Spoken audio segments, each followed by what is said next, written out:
in today's tutorial, I'm going to show you how to change the name servers on the Namecheap website. So the first thing that you would like to do, of course, is just go and open the browser that you're going to use to follow this tutorial steps with.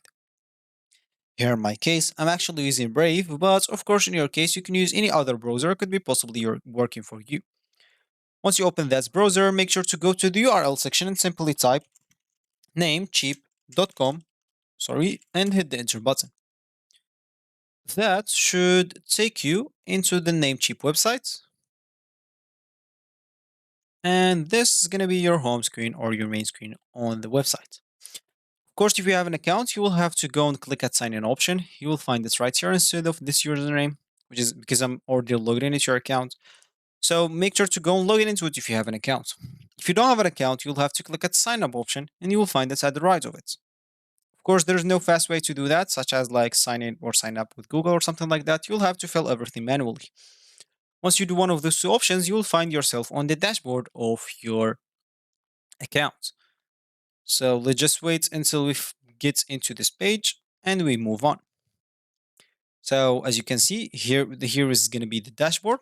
And as we said, is we would like to change the name servers. So how can we do that? So the first thing we would like to do, of course, is just go and click at this domain list on the left panel right here. Once you do that, make sure to look for the domain name that you would like to change.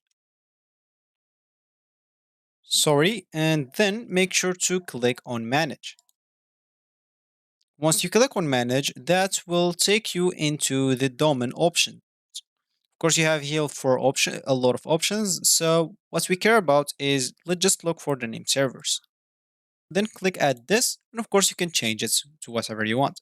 You can even change it to custom DNS and add how much name servers you want. Once you finish, make sure to save all the changes so nothing is like not saved, and you'll be good to go. So this will be actually for this tutorial. I hope you like it. Thank you guys for watching and goodbye.